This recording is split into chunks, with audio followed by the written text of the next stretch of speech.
Alors vous imaginez bien que ce soir on va parler de Hanouka. C'est difficile d'innover sur Hanouka. Les idées sont entrées. Il y a 2 places si vous voulez. 2, 4.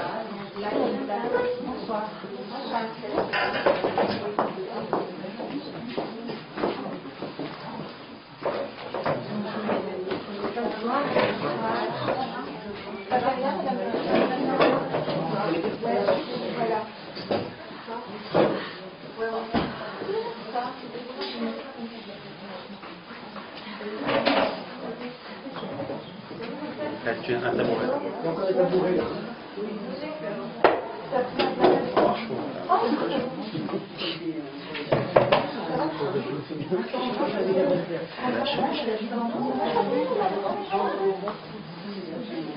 Tout le monde connaît l'histoire de Hanouka.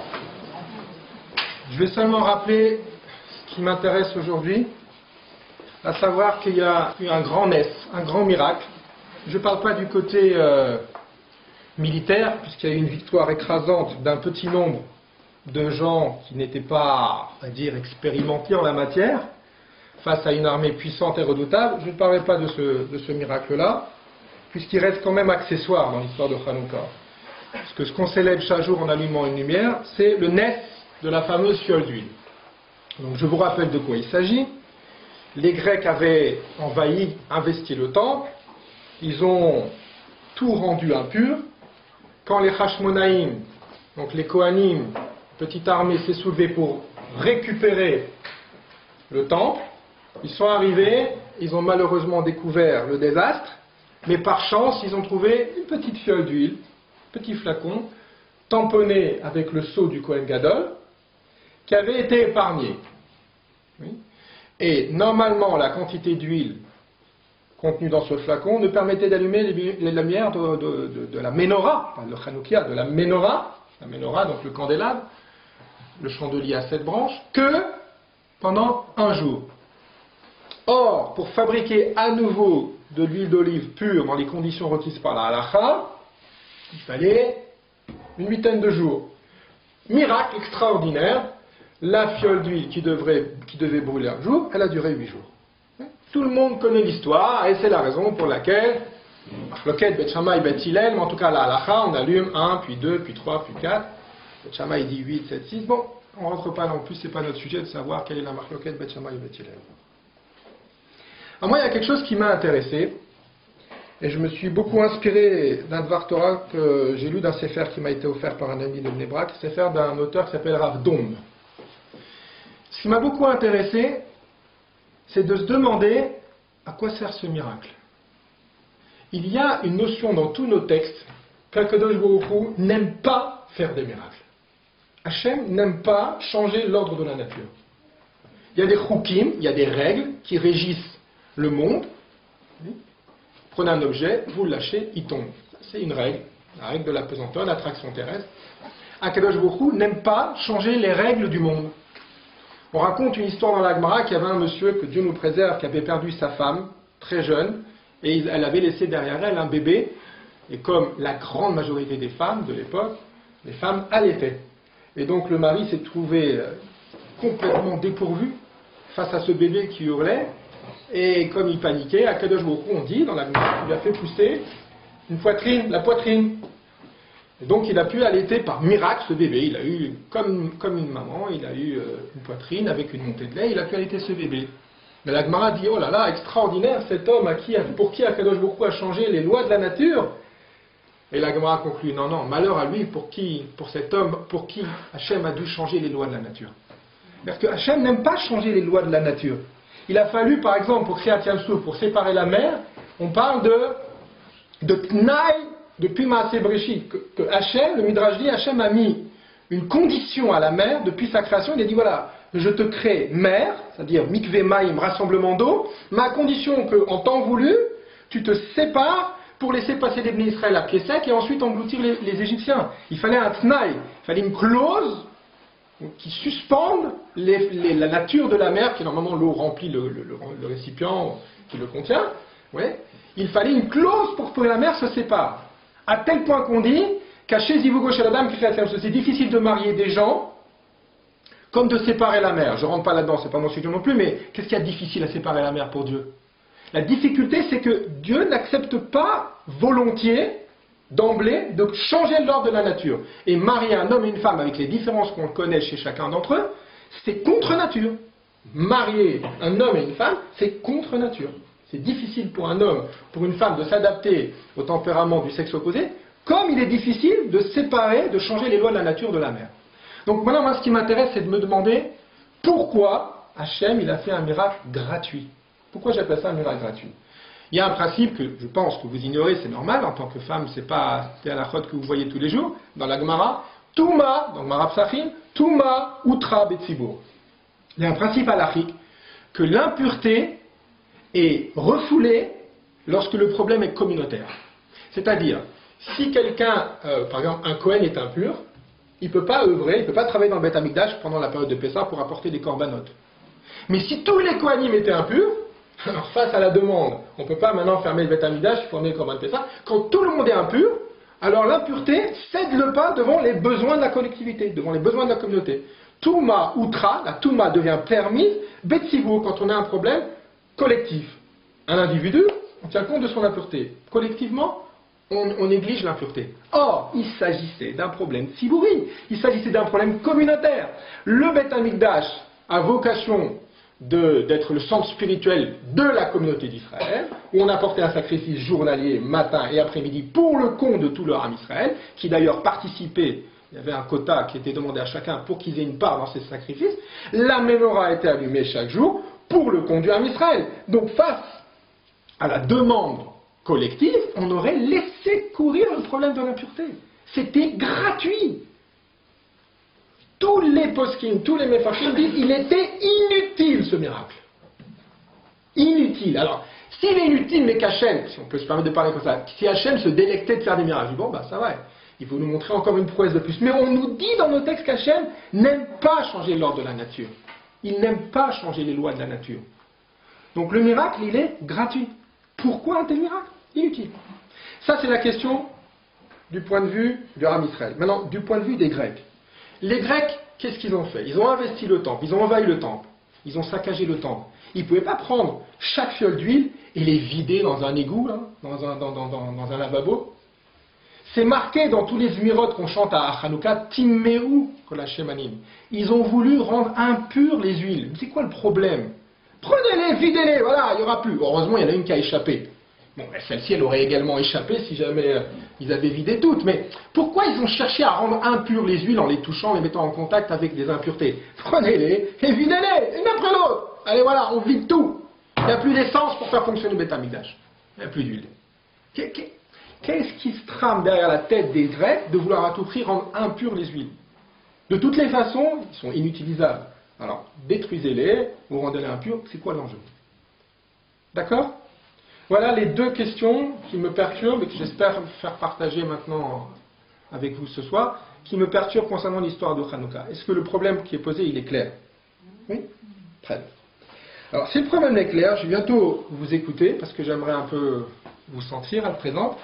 Je vais vous demander une autre question. On va laisser ça de côté, hein? On va laisser ça de côté, on va laisser bien mijoter ça dans un coin de notre tête, puis on va voyager, on va aller ailleurs. Vous savez qu'il est strictement interdit d'enseigner la Torah à un goy. Il est strictement interdit d'enseigner la Torah à un goy. Mais j'ai eu moi-même une fois, je devais inviter quelqu'un le soir de Pessah qui était seul, et ce quelqu'un, donc c'est un juif, il m'a dit j'ai un souci, comme c'est laissé tomber les vacances de Pâques, je reçois ma fille. Une fille qu'il a eue avec une erreur de jeunesse. Comment? Si c'est quelqu'un qui se convertit. Ah non, si c'est quelqu'un qui est en voie de conversion, il a fait une démarche auprès d'un Bet Din, C'est pas pareil. donc c'est plus pareil. Maintenant, il a fait une démarche, il veut devenir juif, on est bien obligé de le former. Non, je parle d'un goy. Alors, vous allez voir. Alors, mais c'est bien, interrompez-moi quand il y a quelque chose de pas clair. Donc, ce monsieur m'a dit, je suis embêté, moi je voudrais pas passer Pessah seul, mais d'un côté, je vais être honnête avec toi, tout le monde n'était pas au courant, bon, mais il me l'a dit, voilà, je reçois une fille que j'ai eue d'un premier mariage, une erreur de jeunesse. La fille avait 12-13 ans, à peu près. Et moi, j'avais entendu que le soir de Pessah, il ne faut pas mettre des goyim à table. J'ai entendu quelque chose comme ça. J'ai appelé Rav Yitzhak Veil. Ça fait longtemps cette histoire. Rav Yitzhak Veil, il m'a dit non, il n'y a pas de problème. Il n'y a pas de problème halachique.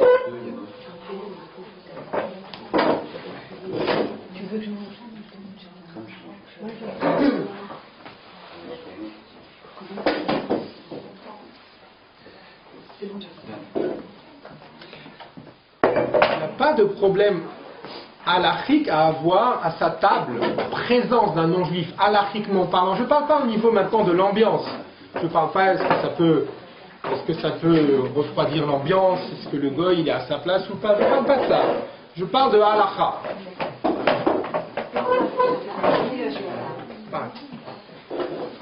Pas de problème de halakha.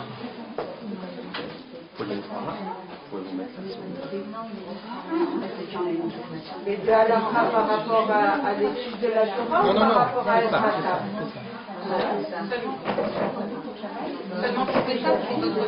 Mesdames, on peut continuer?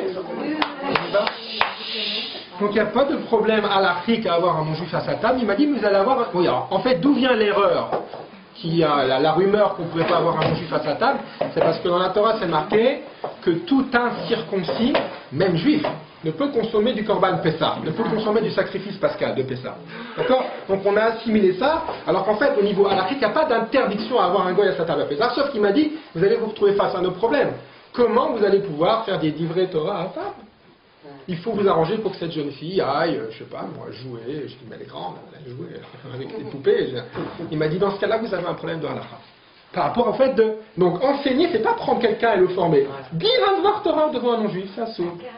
Ouais, c'est un sou. Oui. Et la même Torah doit lui donner des enseignements de la Torah. D'accord? Dans le cas où il y a quelque chose qu'on fait et qu'on travaille avec des non-juifs, il faut leur expliquer. On veut expliquer pour faire Kiddush Hashem et se justifier que ne prenne pas pour des fous, c'est autre chose. Moi je parle, lui donner des informations sur la Torah dans le but de transmettre quelque chose. Alors est-ce là-bas les synagogues, on est d'accord que le samedi matin il y a des divers Torah? Normalement, c'est ouvert à tout le monde, un goy, il faut lui... On est d'accord, oui, mais maintenant celui qui a envie de rentrer et qui est pas... On lui fait visiter, on dit qu'il peut visiter, mais il faut faire en sorte qu'il ne reste pas. S'il veut visiter, on ne fait pas rire de la chaîne. Mais on ne connaît pas tout le monde, il y en a qui... Il faut se renseigner. Chacun il connaît au moins son voisin, il peut se demander... On doit ne pas faire rentrer les non-juifs. Non, on ne fait pas un devoir Torah devant un... Je pense que l'endroit aussi est important. Bon, il faut voir chaque cas. Public, ça, c'est un endroit privé. Halachiquement parlant, on n'a pas le droit de faire un devoir Torah devant un goy. Après, il y a peut-être des problèmes, les officiels. Bon, je ne suis pas là pour faire le cours de l'halakha. Je ne sais pas quelles sont les limites de ce problème. Moi, c'est demain. Ouais, c'est les brachot en plus. Alors regardez, moi ce qui me dérange, je vous dis franchement, avant cette semaine, ça doit être par votre scout, avant que je me mette à réfléchir et à potasser un peu qu'est-ce que j'allais dire sur Hanouka cette année, je me suis toujours demandé, mais pourquoi c'est interdit d'enseigner la Torah à un goy? Alors attendez. Moi, je me suis répondu jusqu'à présent, tu sais pourquoi c'est interdit d'enseigner la Torah? Il n'est pas concerné. De quoi tu lui parles? Oui, il va se moquer. Tu vas lui parler, Nida, Tarat HaMishpacha, Kashrut, Shabbat, il va te demander. Maintenant, je vous pose une question. Si un goy, vous savez que dans la halacha, dans la Gemara, il y a tout un pan de la Gemara qui ne concerne pas les goyim parce que ce sont des mitzvot très spécifiques, très pointus du Ham Israël. Mais si maintenant, le goy voudrait étudier le code civil, les lois sur le voisinage, les lois sur les dégâts commis à autrui, les lois sur les prêts, les lois sur le salaire, c'est un pan important, ce qu'on appelle les zitines, c'est un pan important de la halakha et de la Gemara. Qu'est-ce qu'il y a? Pourquoi il ne pourrait pas s'émerveiller comme nous sur la finesse, sur la rigueur, sur qu'est-ce qui dérange? Et j'avoue que jusqu'à présent, je n'avais pas de réponse. C'est-à-dire, en tout cas, je pense maintenant que j'ai trouvé dans ce Sefer une réponse qui me convainc. Maintenant, j'espère que je vais vous convaincre à votre tour. Mais qu'est-ce qui dérange? Pourquoi est-ce qu'on ne pourrait pas enseigner la Torah ou dire Dvar Torah devant un... On a quelque chose à cacher, on a honte de quelque chose, mais elle est extraordinaire, notre Torah. De voir comment on fait attention. Et tu sais, si quelqu'un il vole un gros animal et qu'on l'attrape, il devra rembourser 5 fois la somme. Et si c'est un petit animal, étant donné qu'il l'a pris dans ses mains pour le voler, c'est honteux de porter un petit mouton. Alors la honte, ça le fait qu'on défalque une fois, il aura qu'à payer 4 fois. Voilà, toute cette rochma. Qu'est-ce qu'il y a? Quel est le problème? Ne lui parler de Souka, Nida, Shabbat, Kashrut, je comprends, hein, qu'est-ce que tu vas lui enseigner ça? C'est pas son monde. Ça te regarde pas, tu as refusé la Torah Sinaï. Mais si maintenant on veut lui faire goûter, ou il veut goûter, quel est le problème? Quel est le problème? Non, mais je vous demande, est-ce que vous avez une idée? Mais quel est le problème? Qu'est-ce qui gêne ici? Et c'est un issour chamour, hein, c'est pas un issour calme, c'est un issour sérieux, c'est-à-dire on fait très attention. Hein. Je me souviens d'une conférence, il y avait un rave, à la fin de la conférence, le rave, il a été voir une personne dont il ne connaissait pas le visage, il dit, vous êtes qui? Il dit, je suis curieux, je suis un curieux, je m'appelle monsieur Dupont. Il dit, écoutez monsieur, si ça ne vous dérange pas, la prochaine fois, ne revenez pas parce que c'est réservé à un public. Il m'a dit clairement, si vous n'êtes pas en voie de conversion, c'est pas fait pour vous. Voilà. Il a dit clairement, en gros, ne revenez pas, je ne veux pas de vous ici. C'est sérieux. Est-ce que ça rentre Il pas faut dire justement poliment, on ne va pas le renvoyer en plein milieu, on ne va pas le faire en devant tout le monde. Ça c'est sûr que non. Mais à la fin, on explique, c'est pas l'endroit. Écoutez, monsieur, je vous l'ai dit gentiment, c'est pas pour vous ici. D'accord? Alors, le devoir Torah, s'il est enseigné devant quelqu'un qui n'est pas motivé justement pour se convertir. Non. Ah, je croyais un juif pas motivé. Non, justement, est-ce que ça peut susciter chez lui... Non, on cherche pas, on n'est pas une religion prosélyte. Non, mais j'essaie de répondre à la question. Ah, pardon, excusez-moi. Est-ce que ça peut susciter l'intérêt chez lui, alors que normalement, il faut que la démarche vienne de lui, et après, il apprend. Vous voyez ce que je veux dire, maman? Celui qui a envie de se convertir, normalement, il dit « j'ai envie de me convertir » et après il apprend. Alors que là, on cultive quelque chose chez lui, on lui ouvre quelque chose chez lui, et après on peut l'inciter à se convertir. La démarche est inverse. Moi je parle que des choses dans le code civil, donc de toutes les façons, si jamais il veut s'intéresser, dès qu'on va lui parler de toutes les difficultés, il va renoncer. C'est pas ça qui le poussera. C'est pas ça qui le poussera. Et bien les voies internet, parce que maintenant on peut participer à des cours, alors c'est le côté mal, le côté tout le monde peut les voir et essayer d'entendre, de comprendre. Vous posez un gros problème. Vous êtes en train de soulever un grand problème. Je ne sais pas. Je ne sais pas. Je ne sais pas. Je ne sais pas répondre. Vous avez entièrement raison. Je ne sais pas répondre à ce problème. Je ne sais pas. Voilà. Je ne sais pas. Alors, regardez. Oui. Juste une question comme ça. Moi, je ne parlerai pas. Mais dans le cadre justement du mariage, on va dire il y a des mariages. Est-ce que c'est pas une façon quand un monsieur a épousé une dame non venue de ramener un peu les enfants? C'est-à-dire là, moi, dans le cas de recevoir sa fille, pourquoi elle n'entendrait pas et pourquoi après elle n'aurait pas envie de... Nous, on ne doit pas chercher à la convertir. Non, mais là, vous êtes en train de vous attraper. Vous êtes en train de vous attraper sur le cas pratique, là. Je ne veux pas que vous vous attrapez sur le cas pratique. C'est une illustration. Non. C'est-à-dire Pardon? on enseigne pour que ça soit mis en pratique. Voilà. C'est pas un cas de Bitouzman d'enseigner un... Nous, on a bien une mitzvah. Faire son temps pour le goy et... c'est-à-dire lui enseigner un devoir Torah. Il a envie de s'inspirer de la Torah peut-être pour légiférer ensuite. Disons qu'il y a un intérêt là derrière. Dans notre cas, nous en tant que juifs, il a envie, il peut avoir envie, il a qu'à aller lire des livres. Pourquoi moi je vais perdre mon temps là-dedans, puisque mon temps est... Non, disons que moi je donne un cours de toutes les façons à quelqu'un, ou à des gens, et il vient s'intégrer dans le cours. Alors regardez, on va avancer un petit peu. Abraham Avinu, vous savez qu'il a subi 10 épreuves.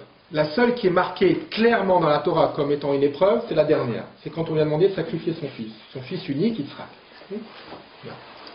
Abraham Avinu, pourquoi est-ce que cette épreuve, c'est la seule qui est décrite, qui est qualifiée d'épreuve dans la Torah? Parce que c'était la plus difficile de toutes les épreuves. Pourquoi c'était la plus difficile? D'abord, c'est sa chair. Donc c'est une épreuve pour tout être humain. De tuer sa propre chair, je pense qu'il y a plus d'une maman et plus d'un papa qui préférait mourir que de voir mourir son enfant. Calvachomer, si c'est à plus forte raison, si c'est lui qui doit le tuer. Oui. Il n'y a rien de plus terrible pour des parents que d'enterrer leurs enfants, chas v'shalom, et donc tuer son enfant, ça c'est inaudible, premièrement. Deuxièmement, pourquoi c'est une épreuve qui est insurmontable? C'est l'enfant unique. Comment? Oui, d'accord, après ça c'est tous les petits détails dans le fait qu'il l'aime, et ses amis. Non, mais c'est pas logique. Parce que c'est complètement illogique par rapport au projet qu'Akadosh Baruch Hu lui avait confié. Il lui a dit, voilà, tu vas avoir un fils et par lui tu vas avoir une grande descendance. Donc il y a quelque chose de paradoxal qui est intenable, insupportable. Troisièmement, pourquoi c'est terrible comme épreuve? Parce qu'Abraham Avinu, il a toujours lutté contre les idolâtres qui faisaient sacrifice humain. Donc spirituellement parlant, il se met en porte-à-faux avec tout ce qu'il a enseigné, tout ce qu'il a essayé de diffuser. Donc c'est l'épreuve la plus terrible. Abraham, il dit à son entourage, je ne sais pas ce qui va se passer. À un moment donné, il dit, je vais aller sur cette montagne, on va aller se prosterner Ad ko. Ko, c'est allusion à la phrase qu'Hachem lui avait dit. Ko yezarecha, ainsi sera ta descendance. Elle sera nombreuse comme les étoiles du ciel. Il dit, je vais aller voir ce que ça veut dire. Ko yezarecha. Et en même temps, qu'on me demande de sacrifier mon fils. Je vous pose une question. Abraham a dit, nous, vous ne pouvez pas demander à Hachem? Explique-moi pourquoi. Pourquoi tu me demandes ça? Vous allez me dire, on ne demande pas. Bien sûr qu'on demande. Abraham Avinu. Attendez, je finis, après je vous écoute. Abraham Avinu, quand Hachem il est venu lui dire, tu sais, je vais détruire Sodome, il dit, objection, votre honneur. Je ne comprends pas. Il y a des tzadikim dans cette ville. Il dit, non, il n'y en a pas. Il y en a peut-être 40. Non, il n'y en a pas 40. Il y en a peut-être 30. Après, il dit, excuse-moi, si j'ose me permettre, c'est la dernière fois que je parle. Est-ce qu'il n'y en a pas 20? Il a osé poser. En gros, qu'est-ce qu'il est en train de dire, Hachem? Il dit, mais pourquoi? Il demande des comptes à Dieu. Il dit, mais pourquoi? Pourquoi tu vas tuer des gens? Pourquoi tu vas détruire toute une région? Pourquoi, quand c'est son propre fils, ça le touche encore plus? Pourquoi il ne demande pas? Mais demande pourquoi. Il était assailli de questions pendant tout le voyage, assailli de doutes. Il ne savait même plus si à un moment donné Hachem m'a demandé de le tuer pour voir si je ne suis pas assez fou pour le faire. Mais en fait, l'épreuve, c'est d'arriver à comprendre par soi-même qu'il ne faut pas le faire. À un moment donné, il s'est demandé. Peut-être que le piège, c'est qu'il ne faut pas le faire, et moi je vais le faire et je vais faire une erreur. Demande. Abraham, il n'a pas eu peur de demander quand il s'agissait des gens de Sodome. Alors si vous dites oui, mais parce que c'est son fils, il a plus forte raison. N'accepte pas comme ça la fatalité. Je vous écoute. Non, je disais que c'était l'amour inconditionnel. De Dieu? Bah oui. Mais alors pourquoi cet amour inconditionnel ne l'empêche pas de poser la question pour Sodome? Pourquoi il pose la question? Parce que c'est son épreuve. Mais l'amour, ça empêche de demander des questions? Il y a des fois où on fait des choses, on ne comprend pas et on fonce. Alors, encore une fois, il faut que vous arriviez à justifier son attitude face à Sodome. Face à Sodome, il demande des comptes à Dieu. Parce que ça ne le Ah non, pas ça... personnellement. Et alors que ça change, au contraire, moi je le dis. J'étais sûr que vous allez dire ça. Au contraire, plus je suis touché personnellement, plus j'ai envie de comprendre ce qui m'arrive. Non, là où c'est comparable à Sodome, c'est que Yitzhak va engendrer sa descendance. Oui. Donc au niveau quantité, c'est à la limite comparable. Et puis de toute façon, une vie ou 1000 vies devant un Kadosh Baruch Hu, devant... C'est la pudeur peut-être. Mais pourquoi la pudeur? Parce que c'est son fils. Un peuple c'est différent, c'est pour une nation, tandis qu'un fils... Je comprends pas, c'est sa chair, il va pas poser une question. Je pense que c'est encore pire, c'est encore plus, la question elle le brûle encore plus, avec toutes les incompréhensions. Comment? C'est lui qui lui a donné.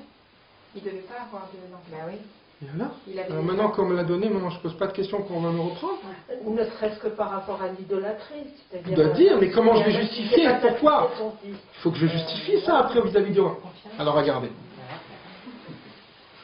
Vous savez, des fois, il y a des jeunes adolescents qui demandent à leurs parents, on va dire, est-ce que je peux aller à tel endroit?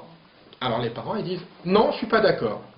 À ce moment-là, l'adolescent, il demande pourquoi. Mais il y a deux façons de demander pourquoi. Je vais à peu près vous mimer la scène. Pourquoi? Hein? Et pourquoi alors? Pourquoi? Et la deuxième, c'est pourquoi?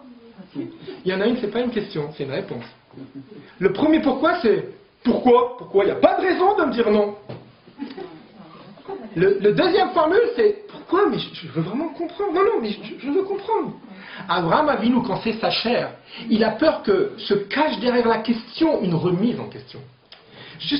C'est juste quand vous dites que c'est parce que c'est sa chair. Mais pas parce qu'il ne veut pas comprendre. Parce qu'Abraham Avinu, il se soupçonne de ne pas avoir de questions, d'avoir déjà la réponse. La réponse, c'est je refuse. Quand il s'agit de personnes extérieures, que ça ne le touche pas, il a une vraie question, honnête, sincère, il veut comprendre pourquoi Hachem va détruire un peuple. Quand il s'agit de son fils, il dit, je vais demander pourquoi. Je ne peux pas demander pourquoi. Je suis sûr que derrière ce pourquoi, il y a déjà une forme de rébellion, une forme de révolte intérieure, et j'attends pas, vous savez, il y a des gens, ils attaquent la Torah avec des questions. Il ne faut pas leur répondre, parce qu'ils n'attendent pas une réponse. Leur question, c'est déjà leur réponse. Ils se répondent à travers la question. Donc, Abraham, il se soupçonne, Abraham qui est très grand, qui est très fin, il dit, j'ai peur de ne pas avoir une vraie question. Donc j'ai peur de ne pas pouvoir entendre la réponse. Donc, bouche cousue. Ne pose pas de questions.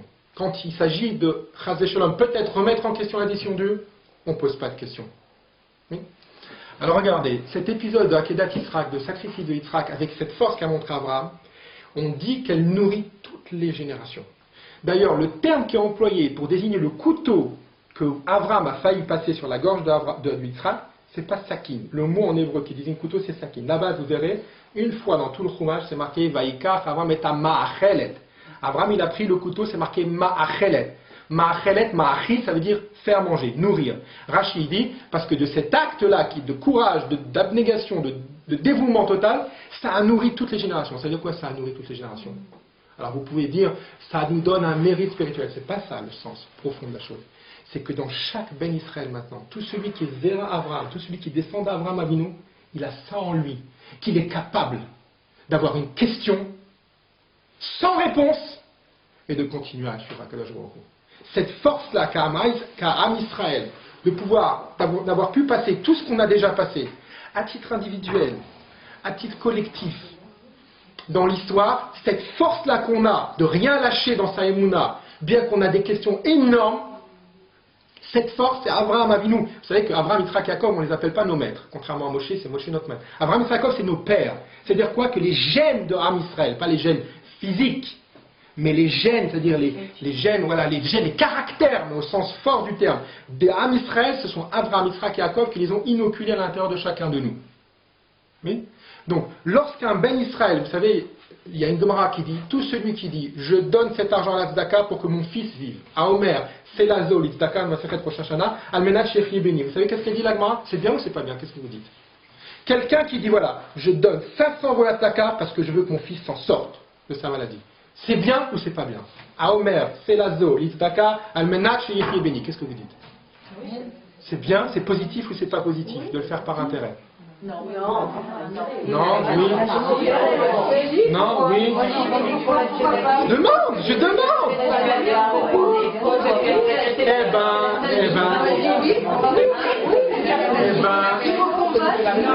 Tout le monde a gagné. Tout le monde a gagné. Il y a une Gemara qui dit Nikra Tzadik et une Gemara qui dit Nikra Racha. Il y a une Gemara. Comment? Oui, mais là, ici, le problème, c'est que je la donne pour ça. Elle est étudiée pour ça. Non. Que la tzedaka, elle sauve, c'est une chose. Mais que moi, je ne le fasse que dans cette intention, c'est autre chose comme démarche. Alors, il y a une Gemara qui dit c'est un grand tzaddik, celui qui fait ça. Il y a une Gemara qui dit c'est un grand rachat. Tosfot, il dit, mais qu'est-ce que c'est quoi ça? Il tourne en bourrique. Vous savez ce qu'il répond, Tosfot? Tosfot, c'est un grand commentateur de la Gemara. Il dit, ça dépend si c'est un goy ou si c'est un juif. Un juif, il a donné 500 euros. Malheureusement, ça n'a pas donné. Jamais regrettera les 500 euros. Le goy, toré à la richonot.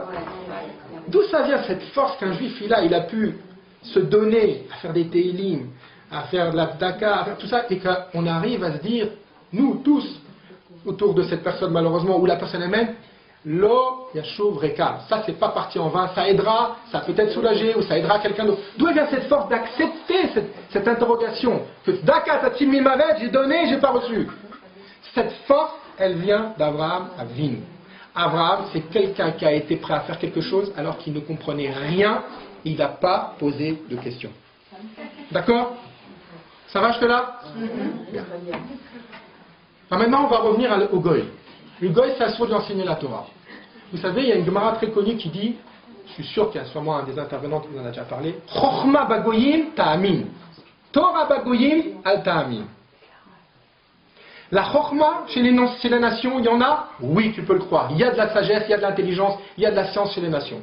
De la Torah chez les nations? Non, il n'y en a pas. Il n'y en a pas. Alors moi, jusqu'à présent, j'avais compris que de la chokhma, il y a de l'intelligence. Mais de la Torah, ça veut dire une Torah qui peut changer l'homme. Torah vient de la chaîne de Ora, à Erayon, concevoir. C'est-à-dire essayer de changer, de se concevoir différemment.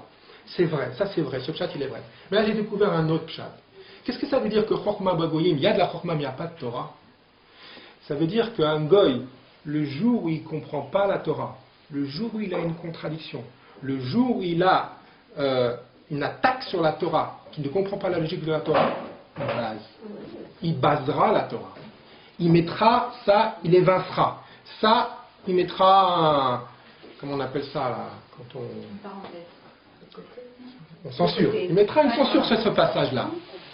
Chokhma Bagoyim, ça veut dire qu'un goy, il peut étudier, il peut comprendre, et il a soif de comprendre, il a soif d'avancer dans la connaissance. Mais un goy, de la Torah, un goy, il n'acceptera jamais d'être mitbatel, ça veut dire de s'annuler.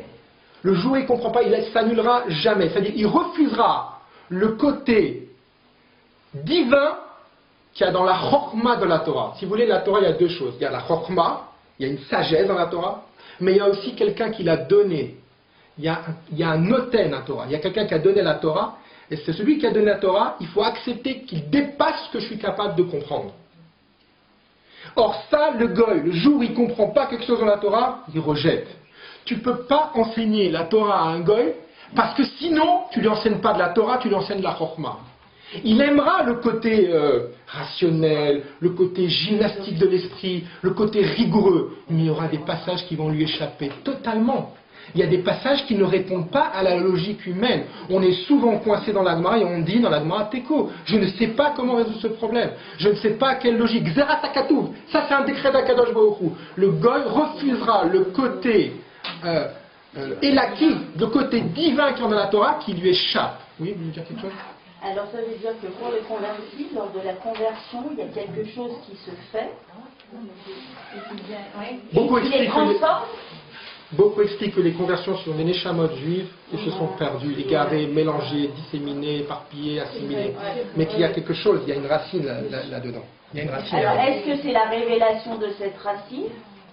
C'est ce que veulent dire les Mécobalim. Au moment de la conversion et dans tout ce cheminement qu'est la conversion, parce que c'est pas ça. Oui. Ou alors c'est... Il y a un éveil particulier, il y a une sensibilité particulière, alors peut-être une neshama particulière, je ne saurais pas expliquer au niveau kabbalistique, mais beaucoup, le Rachem Akadosh, il dit qu'un converti, c'est une neshama C'est pas perdu complètement. La preuve, c'est qu'il revient. qu'on récupère, c'est une neshama qu'on récupère.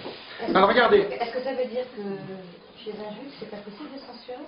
Ça veut dire quoi, c'est pas possible de censurer? Attendez, oulala, attendez. Quand je parle de goy et de juif, c'est comme quand on parle d'hommes et de femmes. Chez chaque homme, il y a une sensibilité féminine. Chez chaque femme, il y a un côté masculin. Chez chaque goy, il peut y avoir un petit côté juif, et chez chaque juif, il peut y avoir un petit côté goy. Mais ce qui caractérise le goy, c'est qu'il ne supportera pas la yira. Ça veut dire avoir ce côté, la crainte du ciel quand j'étudie la Torah. Et de me dire, j'ai pas compris, eh ben, c'est pas grave, mais ça reste vrai. On ne pourra pas enseigner la Torah à un goy parce qu'il sera mésalzel, c'est-à-dire il méprisera ce qu'il ne comprendra pas, il l'évincera. Il faut une adhésion à la Torah. C'est-à-dire il faut une adhésion au fait que la Torah, elle a été donnée par Dieu. Et donc d'accepter qu'à un moment donné, même si je ne comprends pas, la chose m'échappe, elle n'en est pas pour au moins vraie avec un grand V. Ça reste la vérité. Vous savez qu'il y a une bracha à faire quand on voit un sage. Si je vois Albert Einstein, je dois faire une bracha. Si je vois le Stipler, je dois faire une bracha. C'est pas la même. Un sage d'Israël, un sage de Torah, c'est marqué qu'il faut faire Baruch Ata Hashem Elokeinu Melech Haolam Asher Chalak Mechochmato Lireav. On loue Akadosh Baruch Hu qui a cédé une part de sa sagesse à ceux qui le craignent. Et pour un homme goy, c'est marqué Asher Natan Mechochma Libne Adam. On loue Akadosh Baruch Hu qui a donné la sagesse dans la médecine, dans la science, dans la physique, dans la chimie, qui a donné la sagesse, l'intelligence à des hommes. C'est là où on voit bien la différence entre quelqu'un qui aborde la Torah et quelqu'un qui aborde la science. Quelqu'un qui aborde la science, c'est quelqu'un qui déconnecte du Créateur. Quelqu'un qui aborde la Torah, il ne peut pas déconnecter du Créateur. Vous savez, les Grecs, ils ont demandé à ce que la Torah soit traduite. Mais alors, ils ne sont pas contre la Torah. Non, ils sont intéressés par la Chokhmah chez Torah. Ils sont intéressés par l'intelligence qu'il y a dans la Torah, mais ils ne veulent pas de la Torah. D'ailleurs, si vous faites très attention, dans le Halanissim, le passage qu'on intercale pendant la Tfila, la Mida, et pendant le Birkat Hamazon, c'est marqué Bimé Matatia ben Yochanan Kohen Gadol, à l'époque de Matthieu le Yochanan Kohen Gadol, qu'est-ce qui s'est marqué? Malchut Yavan Arsha, les Grecs, c'est Rechaim, qu'est-ce qu'ils ont voulu? L'Ashkicham Torah Techa. Ils ont voulu faire oublier ta Torah, pas la Torah, mais eux, ils sont friands de Torah. C'est passionnant la Torah. On peut faire goûter la Torah au Goyim, mais on ne peut pas faire goûter la Torah en vérité. On peut faire goûter Chokhmah chez Torah. Chokhmah chez Torah. On peut faire goûter la sagesse qu'il y a dans la Torah. Et la Gemara dit dans les Darim qu'à l'époque du Beth Amikdash, ce qui nous a fait perdre le Beth Amikdash, la Gemara dit Alma Avda Haaretz, qu'est-ce qui a fait la destruction du Beth Amikdash? Alozva Met Torati, parce qu'ils ont abandonné la Torah. La Gemara dit, mais pourtant c'était une époque où ils étudiaient à plein tube. Non, ça veut dire qu'ils ont abandonné la Torah, ils n'avaient pas la bracha avant d'étudier la Torah. Vous savez que tous les matins, on fait une bracha avant d'étudier la Torah. On n'a pas le droit. Et les femmes et les hommes, on n'a pas le droit d'étudier un texte de Torah, d'écouter un cours de Torah tant qu'on n'a pas fait cette bracha. C'est quoi l'essence même de cette bracha?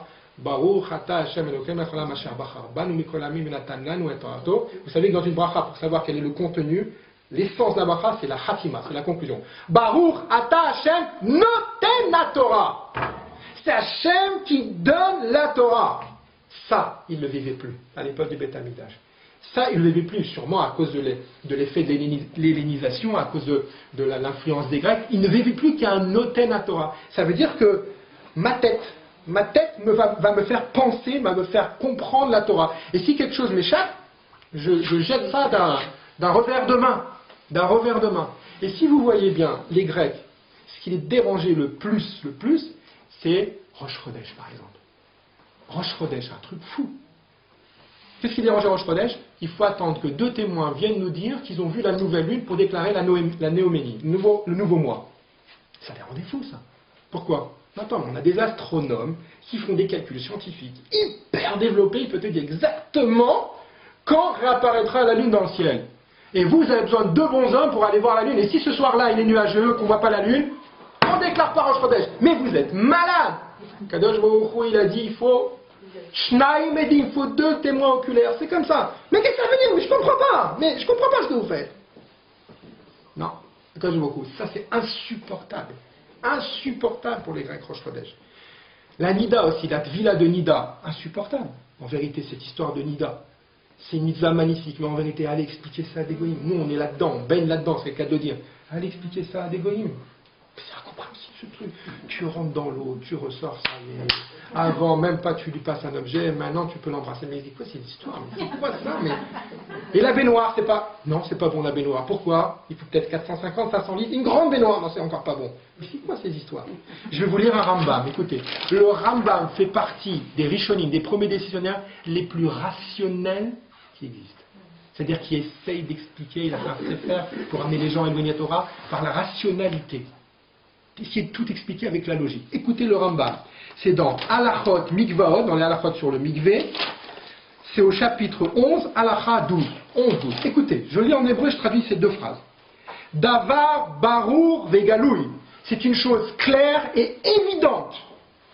Chez Atumot Ve'atarot, que tout ce qui touche à Tamé Tahor, l'impureté et la pureté, Xeratakatuvel, c'est des décrets du bon Dieu.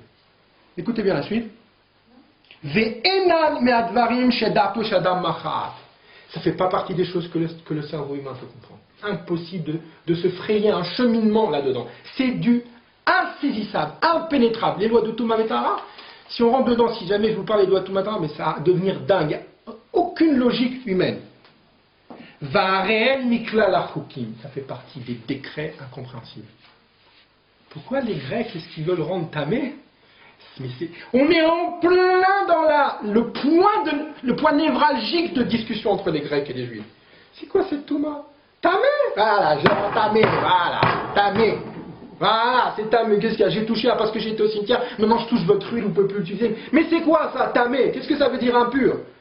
C'est insoutenable pour un grec rationnel, où la chorma existe, mais il n'y a pas de présence d'Hachem, c'est-à-dire tout ce qui m'échappe, c'est banni. La Touma, c'est un truc insupportable. Et c'est pour ça qu'Hachem va se déplacer, il va dire, oulala, mais c'est là l'enjeu, il faut qu'on leur montre qu'on n'utilisera jamais ça, il faut que je fasse un miracle et qu'il reste de l'huile pure et qu'avec cette huile pure, qu'on ne touche pas à la Touma, mais c'est de ça qu'il s'agit. C'est ça le débat. C'est ça le débat d'idées entre la Grèce et la science grecque et nous. C'est est-ce qu'on accepte de ne pas comprendre? Est-ce qu'on est descendant d'Abraham Avinu? J'ai des questions dans ma vie, dans mon étude, c'est pas grave. Vous savez, moi j'ai entendu un rabbin qui disait, il vaut mieux dormir avec une bonne question qu'avec une mauvaise réponse. C'est pas grave de dormir avec une question. Qu'est-ce qu'il y a? J'ai une question. Dire je comprends pas la Torah. Pas dire c'est n'importe quoi. C'est n'importe. Dis je comprends pas. Sois humble. C'est Sechel Eloki. C'est la science divine, c'est l'intelligence divine. Quoi, tu es capable de tout comprendre. Vous savez, d'une question on ne meurt pas. C'est marqué que dans Parashat Vaïchi qu'on va lire la semaine prochaine. C'est marqué dans le Midrash Yaakov Lomet. Vous avez déjà entendu parler de ça? On dit qu'Yaakov il est jamais mort.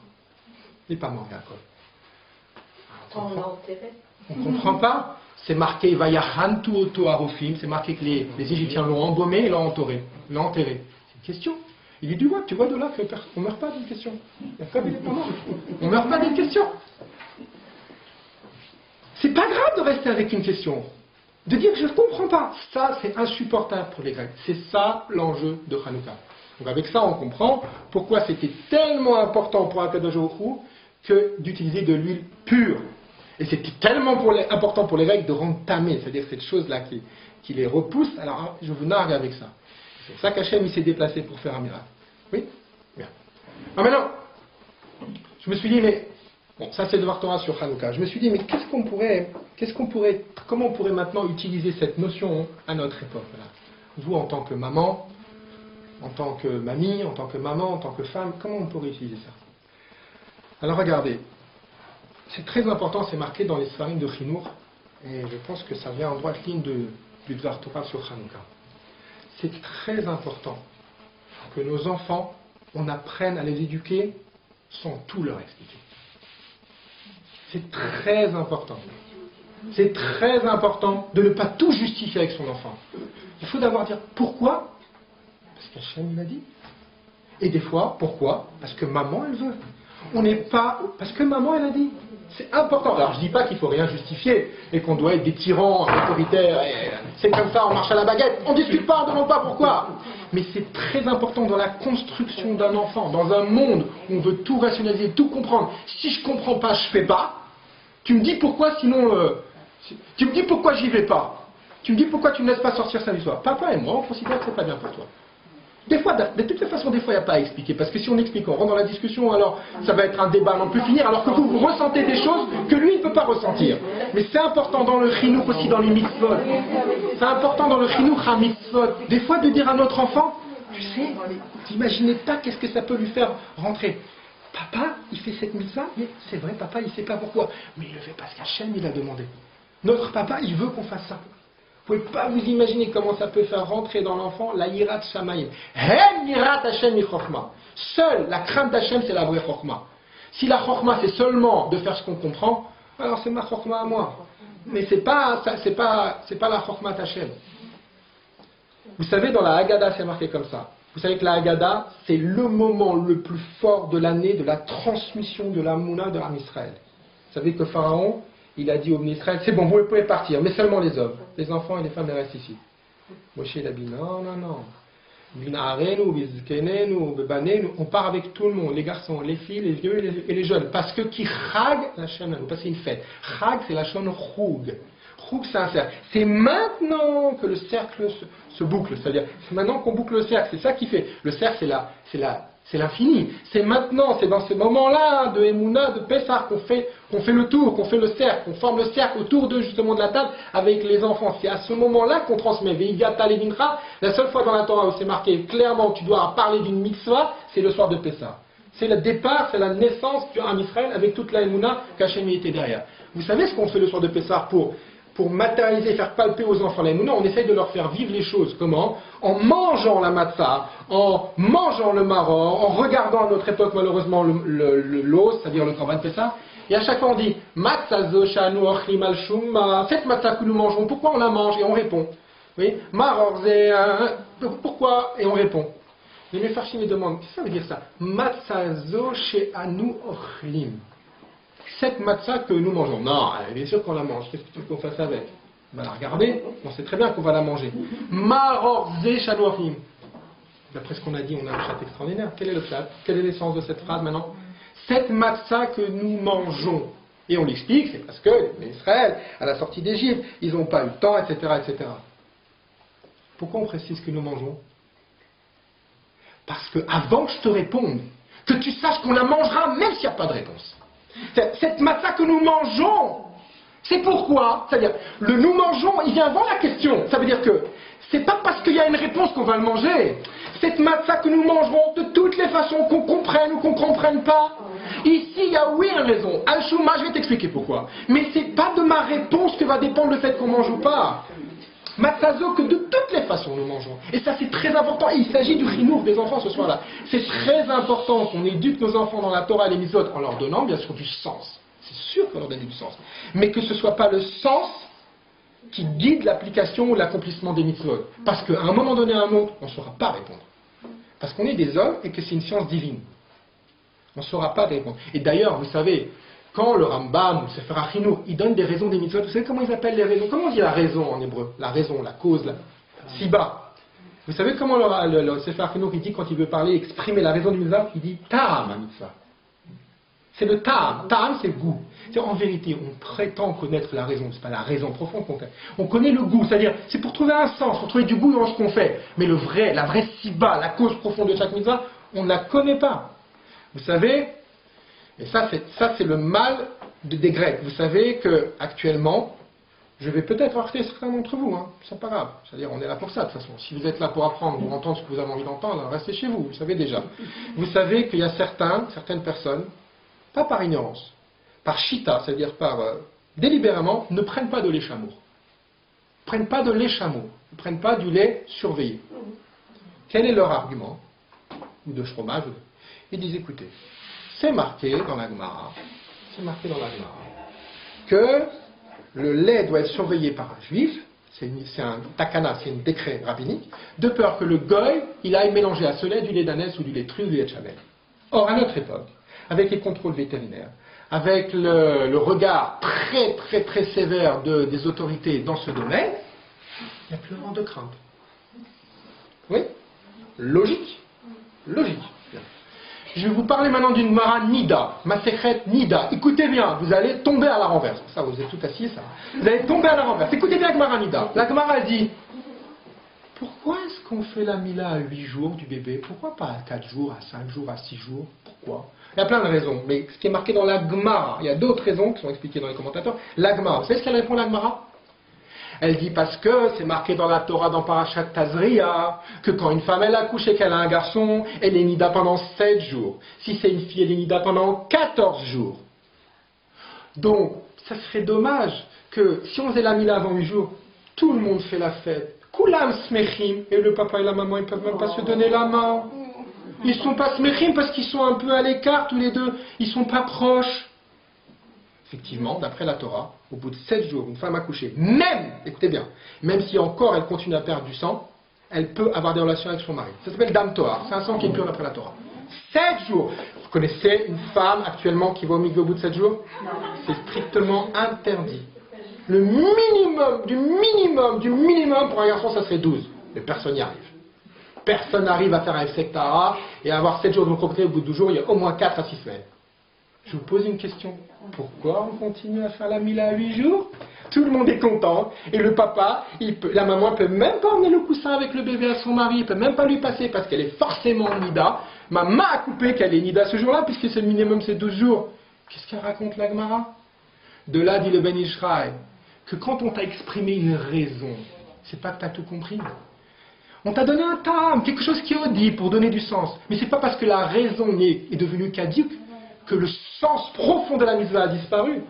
Oui, il y a d'autres raisons plus profondes pourquoi est-ce qu'on fait la mila à 8 jours. Et oui, il y a aussi d'autres raisons plus profondes pourquoi il ne faut pas toucher au lit d'égoïme qui n'a pas été surveillé. Ça, de dire je comprends plus pourquoi, ça c'est grec. Dire je veux pas le faire, comme chacun de nous est réticent ou résistant à certaines mitzvahs. Il y a certaines mitzvahs qu'on n'arrive pas à faire.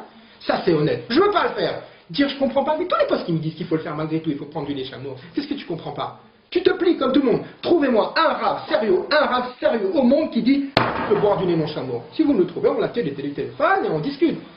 Alors, tu veux te mentir à toi-même? Ça non. Tu veux te mentir à toi-même? Ça oui, pardon. Tu veux dire je comprends pas ou j'admets pas? D'accord. Mais dire non, j'admets pas, mais dire je comprends pas donc je fais pas. Mais depuis quand tu comprends tout d'abord? Depuis quand tu comprends tout? Si tu comprenais tout, tu ne ferais plus la mila à 8 jours. Alors apparemment, c'est que quand les gens, la Gemara, elle donne des ta'amim, il n'y a pas que le ta'am, il n'y a pas que ce sens pour donner du goût, il y a autre chose. Donc c'est important, c'est-à-dire si on peut obtenir ce message de Hanouka, important de se dire qu'on ne comprend pas tout. On a une mitzvah de comprendre au maximum de nos possibilités la Torah. Et d'éduquer nos enfants pour donner du sens dans ce qu'ils font, qu'ils trouvent du goût dans ce qu'ils font. Mais c'est important de savoir leur dire et de ne pas s'échapper, de dire clairement « je ne sais pas ». Mais et puis il n'y a même pas besoin de rajouter Akadosh Baruch Hu, je l'écoute malgré tout. Il vous voit que vous faites malgré tout. Bien sûr, il ne faut pas dire je sais pas, t'as raison. Il ne faut pas le faire comme si vous étiez embêté. Il faut le faire. Tu dis je sais pas. Et alors? Il faut affirmer que nous, c'est pas la discussion, c'est pas de comprendre pourquoi c'est tamé, pourquoi c'est tard. Hacham il a dit. Alors, c'est une preuve d'humilité devant le Créateur. On se baisse. On accepte qu'on ne comprend pas tout. à arriver à inculquer ça à nos enfants et à nous-mêmes et avoir l'honnêteté de dire que quand je fais pas, c'est parce que j'ai pas envie, et pas parce qu'on comprend pas, parce que c'est galère et parce que ça coûte plus cher les yaourts. D'accord, bah d'accord, ok, ça c'est vrai, ça c'est une raison. Je sais pas si ça justifie, mais c'est une raison, c'est galère, on n'a pas accès à tous les produits, et c'est pas la même qualité peut-être, c'est pas les mêmes prix. Tout ça, c'est des raisons sérieuses. Il y a des listes autorisées, pourquoi il y a des gens, des décisionnaires qui donnent... C'est pour les gens qui, de toutes les façons, ne les prendraient pas, alors qu'on limite qu'au moins au niveau des ingrédients, il n'y a rien de tarif dedans. Trouvez-moi un rave, s'il vous plaît. Appelez-moi quand vous voulez, donnez-moi son nom. Un rave sérieux qui permette le lait chameau. Vous n'en trouverez pas. Un sérieux. Non, non, c'est pas une liste, ça. C'est pas une liste de ce qui est moutard, c'est une liste de ce qui est toléré, ça veut dire. Toléré pour des gens qui risquent de manger quelque chose d'autre où il y aurait carrément des ingrédients. Par contre, ça, je vous le conseille.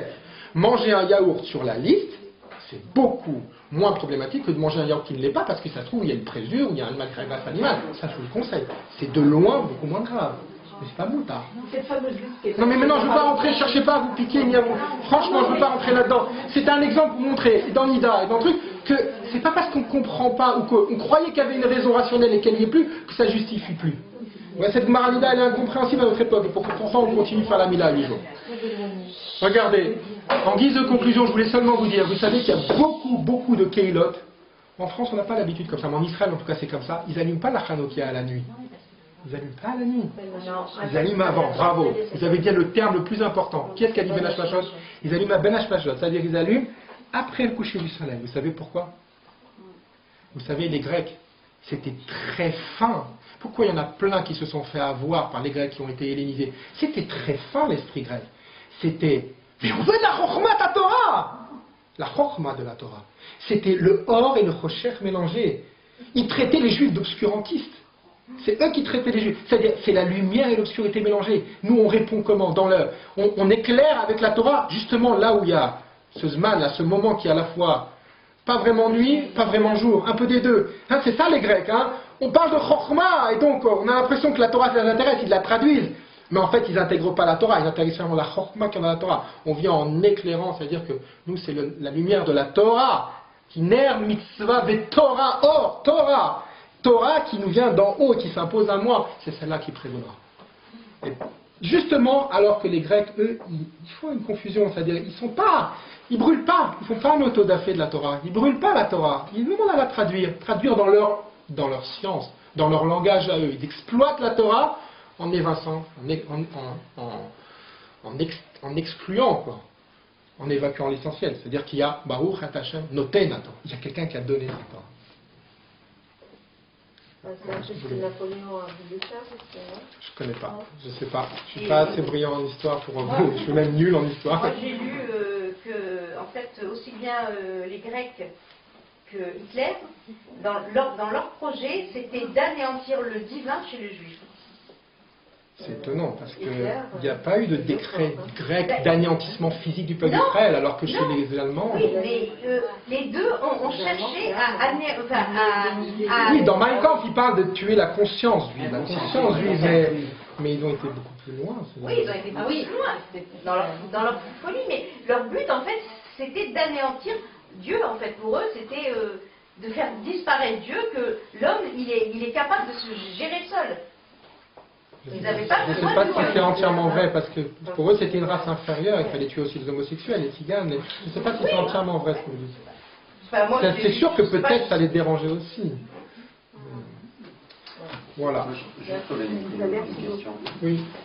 Vous avez dit que donc, l'essence, on se nourrissait de l'héritage de nos pères. Oui, on a les caractères de nos pères. Les gènes. Oui.